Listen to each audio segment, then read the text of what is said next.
बिस्मिल्लाहिर्रहमानिर्रहीम और अस्सलाम वालेकुम। आज अभी तक की अहम खबरें और मेरा तज्जिया। सबसे पहली खबर आपके सामने वाशिंगटन डीसी से रखते हैं, जहां पर प्रेसिडेंट डोनाल्ड ट्रंप अब अमेरिका के 47वें, जी हां 47th प्रेसिडेंट जो हैं उसका उन्होंने हल्फ ले लिया है और आज से उनका जो 4 साला सदारती दौर है उसका आगाज़ हो गया है। हल्फ की तकरीब बहुत ही छोटी हुई। मैंने जैसे आपको पिछले व्लॉग में भी बताया था कि अमूमी तौर पर तो इसमें 2-2 मिलियन के करीब लोग आ जाते हैं, जैसे प्रेसिडेंट ओबामा के वक्त में आए थे, और प्रेसिडेंट ट्रंप के वक्त में भी कहा जाता है कि 500,000 से 1 मिलियन लोग जो हैं उनकी जो पहली तकरीब हल्फ बर्दारी थी, जब वो पहली दफ़ा सदर मुंतखब हुए थे तब लोग आए थे। लेकिन इस दफ़ा शदीद सर्दी की लहर है वाशिंगटन डीसी में, जिस वजह से ये इंडोर हुआ और महज 600 के करीब शायद लोग इस तकरीब में शमूलियत कर सके।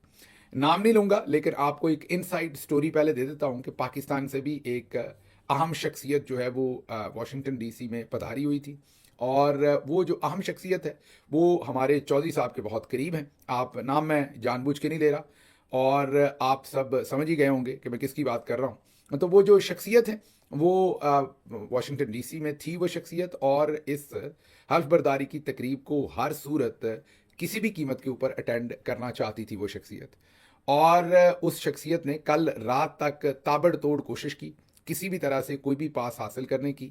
उन्हें किसी ने इस चीज़ का लारा भी लगाया। आज वो अलल सुबह तैयार होकर इस बिल्डिंग के करीब एक निजी होटल के अंदर आके रुके रहे और इंतज़ार करते रहे कि उनको वो पास दिया जाएगा जिस पर वो इस तकरीब में शामिल हो सकेंगे। लेकिन आखिरी मिनट पर उन्हें बताया गया कि ये मुमकिन नहीं है, वो वहाँ से नाकाम लौटे हैं। तो चौधरी साहब के वैसे तो 2 लोग इस तरफ पधारे हुए थे, मीन पाकिस्तान से 2 आम शख्सियात थी, वो भी यहाँ पर नज़र नहीं आई। तो आप सोच लीजिए खुद कि ये एक तो ये पढ़े लिखे नहीं, ऊपर से कोशिश नहीं करते। चंद दिन पहले पूरे पाकिस्तान के अंदर खबरें लगाई गई थी, बल्कि दूसरी शख्सियत, एक और बड़ी अहम शख्सियत है, उनकी बात भी करते हैं, बिलावल जरदारी साहब, उनसे रिलेटेड भी एक खबरें लगाई गई थी कि वो भी, उनका तो हमें नहीं पता कि वो डीसी के इर्द गिर्द आज थे या नहीं थे, क्योंकि उनके बारे में हमारे पास कोई इतलात नहीं। लेकिन ये इतलात ज़रूर पाकिस्तान के टेलीविजन्स ने दी थी कि उन्हें खुसूसी तौर पर ये कहा गया था कि उनके अपने नाम पर बाय नेम उन्हें इनवाइट किया गया है और वो इस सदारती जो हल्फ बर्दारी होगी इसमें शामिल होंगे। ऐसा कुछ नहीं हुआ, ना ही उन्हें बाई नेम हमारी इत्तला के मुताबिक कोई इन्विटेशन था। और हालांकि पाकिस्तानी मीडिया को ये पता भी था कि चंद दिन के बाद लोगों को पागल बनाने का फ़ायदा नहीं, ये सच खुल के सामने आ जाएगा। लेकिन जाहिर है वहाँ पर जो हमारा, जिसे ट्रंप लेगेसी मीडिया कहते हैं, हमारा जो लेगेसी मीडिया है या लफाफा मीडिया है, दोनों एल से ही शुरू होते हैं दोनों के जो नाम है, तो इनका लेगेसी हमारा लफाफा, उनको मेरा ख्याल इतनी लंबी सोच नहीं सोचते। वो सोचते हैं चले 4 दिन लोगों को बेवकूफ़ बनाते हैं, उसके बाद क्या होता है वो देखा जाएगा। बहरहाल ये तो मैंने आपको इनसाइड स्टोरी दी है। एक बहुत ही अहम शख्सियत जो हाफिज साहब के बहुत करीब है, वो अमेरिका में बैठी हुई थी और उन्होंने बहुत कोशिश की, आखिरी मिनट तक कोशिश की। इस हल्फ बर्दारी की तकरीब के पास ही एक प्राइवेट होटल में वो क़याम पजीर रही। वो शख्सियत सुबह से आके बैठ गई और जो हमारे एम्बेसी के लोग थे उनको भी भगाया दौड़ाया, लेकिन कुछ हासिल उसमें से ना हुआ। अब आते हैं प्रेसिडेंट ट्रंप ने जो ऐलानात किए हैं, क्योंकि उन्होंने हल्फ बर्दारी की तकरीब जो है वो सादा थी कंपैरेटिवली, क्योंकि मैंने आपको बताया इंडोर थी। वेदर आज बहुत ही सर्द है वाशिंगटन डीसी के अंदर, -16 -17 तक सेल्सियस तक जो है वो टेम्परेचर गिरना है। लेकिन जब विंड चिल होती है तो उससे वो जो इफेक्ट है हवा चलने से, वो इफेक्ट जो है वो -25 -26 इंसानी जिस्म को जो है वो महसूस होता है। तो बहुत ही सख्त सर्दी है, इस वजह से ये इंडोर हुआ। और थोड़ी सी कुछ डिफरेंट प्रेसिडेंट ट्रंप की आज की तकरीर थी। अमूमी तौर पर इस तकरीर में जो मौजूदा प्रेसिडेंट होता है वो आने वाले प्रेसिडेंट को ज़ाहिर है वेलकम करने के लिए वहाँ मौजूद होता है। तो ये तकरीर अमूमी तौर पर बहुत ही नरम की जाती है, गर्म कम की जाती है, क्योंकि इसमें सदर बाइडन, उनकी अहलिया और जिनको हराया, आपको आपके सामने जो वाइस प्रेसिडेंट थी जिनको हराया वो भी वहाँ पर मौजूद थी, कामला देवी हैरिस और उनके शौहर भी। और इसी तरीके से दूसरी तरफ से सदर ट्रंप, उनकी अहलिया और जो वैंस हैं जो उनके वाइस प्रेसिडेंट हैं और उनकी अहलिया, वो तमाम लोग वहाँ मौजूद थे। लेकिन सदर ट्रंप ने बहुत ही एक मैं यही कहूँगा कि एग्रेसिव स्पीच की और एक नई जंग का भी ऐलान कर डाला है। एक किस्म का जंग का ऐलान तो नहीं, लेकिन उसमें से जंग ही निकलती हुई आ रही है। जो सबसे बड़ा उन्होंने ऐलान किया है मेरी नज़र में, वो ये किया है कि वो जो पनामा पैनामा कैनाल है उसका वो इख्तियार वापस लेना चाहते हैं, उसका कंट्रोल वापस लेना चाहते हैं। ये ज़ाहिर है इसके बारे में इससे पहले ही जो पैनामा के प्रेसिडेंट हैं वो कह चुके हैं कि हम अपने जो हमारा इलाका है और हमारी प्रॉपर्टी है, हमारे मुल्क का एक एक इंच है, ज़मीन हो या उसके मुल्का इलाके हों, उसका हम हर सूरत दिफा करेंगे। वो हमारी मलकियत है, हमारी टेरिटरी है, हम एक सॉवरन मुल्क हैं और अगर कोई हम पे हमला आवर होगा तो हम उसका मुकाबला करेंगे। तो अब पैनामा जो है, पैनामा देता हुआ तो नज़र नहीं आ रहा ये कैनाल वैसे। तो उस पर प्रेसिडेंट ट्रंप से ये सवाल चंद दिन पहले पूछा गया था कि क्या आप फ़ौज भी इस्तेमाल कर सकते हैं, तो उन्होंने कहा कि मैं ये नहीं कह सकता कि मैं नहीं करूँगा। मतलब कि फ़ौज इस्तेमाल करने का भी उन्होंने पहलू हाथ में रखा हुआ है। तो आज एक किस्म का फिर ये ऐलान जंग ही है अगर आगे से पैनामा नहीं मानता। अच्छा, अब प्रेसिडेंट ट्रंप ने ये ऐलान तो कर दिया, लेकिन आपको थोड़ा सा यहाँ बता दें क्विकली कि ये जो पैनामा कैनाल है इसकी अहमियत क्या है।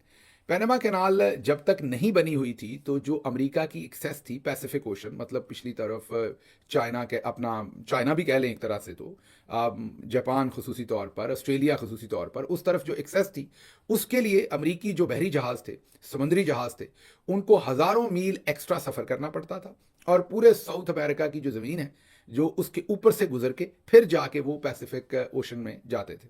तो पैनामा कैनाल उसके लिए बनाई गई ताकि इसको शॉर्टन किया जाए, जिससे हज़ारों मील का सफ़र भी बचा और कई महीने लगते थे बहरी जहाज़ों को, एक्स्ट्रा महीने मैं कह रहा हूँ, कई महीने समुद्री जहाज़ों को एक्स्ट्रा लग जाते थे जब वो पूरे साउथ अमेरिका के ऊपर से घूम के पैसिफिक ओशन में जाते थे।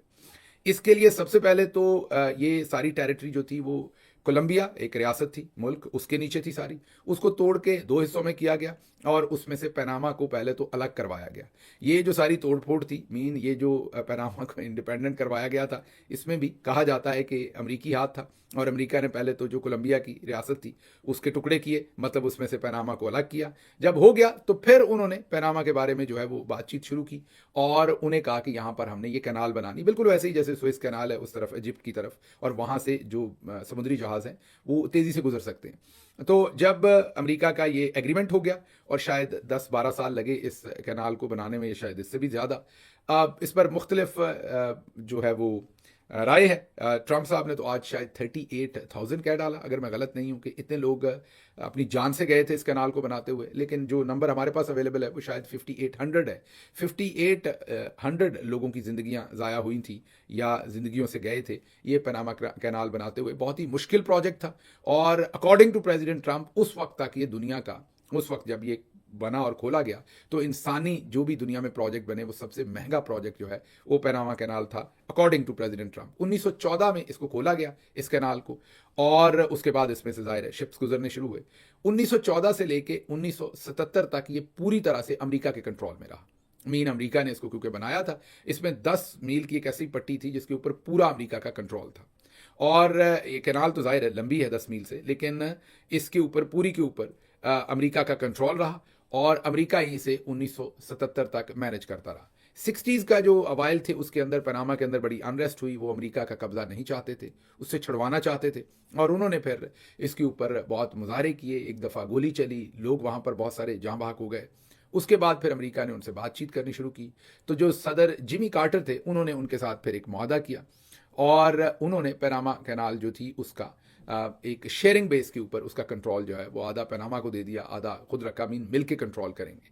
उस वक्त जो सदर रेगन आ रहे थे ऑफिस में, उन्होंने कहा था कि जो पैनामा कैनाल है वो हमारा है, अमेरिका का है और उसके ऊपर कोई नेगोशिएशन नहीं हो सकती। बहरहाल प्रेसिडेंट जिमी कार्टर, जिनका हाल ही में इंतकाल हुआ, उन्होंने ये पैनामा कैनाल के ऊपर उनका जो इस्तेहकाक था पैनामा का वो एक्सेप्ट किया था और जस्टिफिकेशन भी दी थी कि ये उनकी लैंड है, उन्हीं की ज़मीन पर है और उन्होंने कभी हमारे से एग्रीमेंट जो है वो यहाँ पर कोई साइन नहीं किया था, हमने खुद ही डिक्लेयर किया हुआ था। तो उन्होंने पैनामा को इसका एक्सेस दे दिया और इसमें यह भी एग्रीमेंट हुआ, 1977 को दिया, लेकिन ये भी एग्रीमेंट हुआ कि 1999 में इसका मुकम्मल कंट्रोल जो है वो पैनामा के पास चला जाएगा। तो 1999 में इसका कंट्रोल मुकम्मल पैनामा को मिल गया और उसके बाद अब वहाँ पर जो जहाज़ गुजरते हैं, एक तो आपको बताते हैं कि बड़ी इंटरेस्टिंग है ये सारी, क्योंकि दोनों तरफ समंदर है, दरमियान में खुश्की थी, तो पहले तो उस खुश्की के ऊपर एक मसनूई तरीके से एक वहाँ पर झील बनाई गई। जाहिर है पानी ज़्यादा होगा तो उसके ऊपर से जो हैवी शिप्स हैं वो गुजर सकेंगे, तो एक गहरी झील बनाई गई और लेकिन वो जो झील है वो क्योंकि ज़मीन के ऊपर बनाई तो उसका जो सतह समंदर से लेवल है वो कम अज़ कम कोई 85 फीट ऊंचा है, काफ़ी ऊंचाई पर है वो झील। तो अब जहाज़ों को यहाँ पर, ये हम आपको वीडियो में भी दिखा रहे हैं कि जब जहाज़ आते हैं तो चैनल बनाए गए, उस चैनल में पहले जहाज़ को लाया जाता है, उसको पानी से भरा जाता है और लिफ्ट किया जाता है ऊपर पानी से फिर अगले चैनल में ऐसे ही पानी भरा जाता है, लिफ्ट किया जाता है, और फिर अगले में ऐसे 3 चैनल्स में से गुजारते हुए जहाज़ को एक समंदर से तकरीबन 90 फीट या 86 फीट जो है वो ऊंचा किया जाता है, बड़े बड़े मैसिव बहरी जहाज़ों को, समुद्री जहाज़ों को, और फिर उस लेक में लाया जाता है, फिर वो उस लेक में तैरता है, और फिर इसी तरीके से उसे नीचे भी 85 फीट जो है वो लेके जाया जाता है, और फिर वो अगले समंदर पे तैरता है।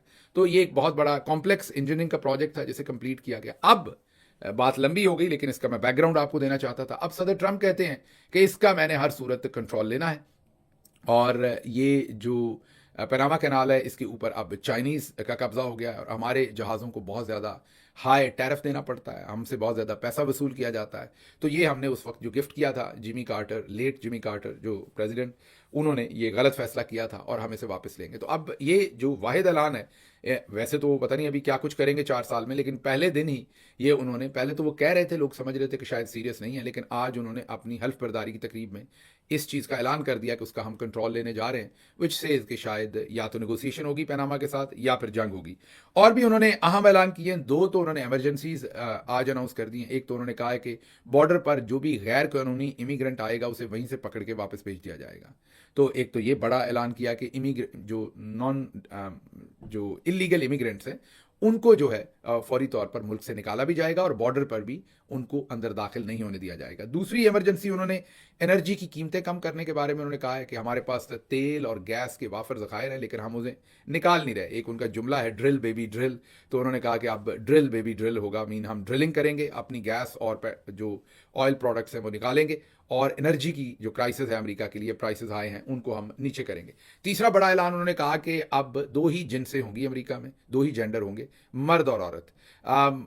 इसमें असल में यहाँ पर ये एक लंबी बहस है, लेकिन शॉर्ट बता दूं कि यहाँ पर एक इशू चल रहा है, या एक कंसर्न चल रहा है, या एक डिबेट चल रही है कि बहुत सारे लोग जो हैं वो पैदा, अगर वो मर्द हुए हैं तो वो अपने आप को आइडेंटिफाई एज अ औरत करवाना चाहते हैं। किसी भी वक्त उन्हें लगता है कि अब मैं औरत हूँ, तो वो डॉक्टर के पास जाएं या कहीं भी जाएं तो वो कहते हैं कि मेरा जेंडर आज के बाद औरत लिखा जाए। वो औरतों वाला ही बाथरूम इस्तेमाल करना चाहते हैं, तमाम चीज़ें। इसी तरह से कुछ ख़वातीन पैदा हुई होती, मीन एज वो एक फ़ीमेल के तौर पर, फीमेल बॉडी पैदा हुई, लेकिन वो अपने आप को बाद में आइडेंटिफाई करवाना चाहती हैं एक मर्द के तौर पर। तो इस तरह की चीज़ों के ऊपर प्रेसिडेंट ट्रंप ने अब जो बयान दिया है कि 2 ही जेंडर होंगे, मर्द और औरत। अपनी मर्जी से लोग जो हैं वो जेंडर बाद में चेंज नहीं कर सकेंगे गालिबन। अभी वो इसकी मज़ीद डिटेल भी बताएंगे, जो मुझे समझ आया वो यही है।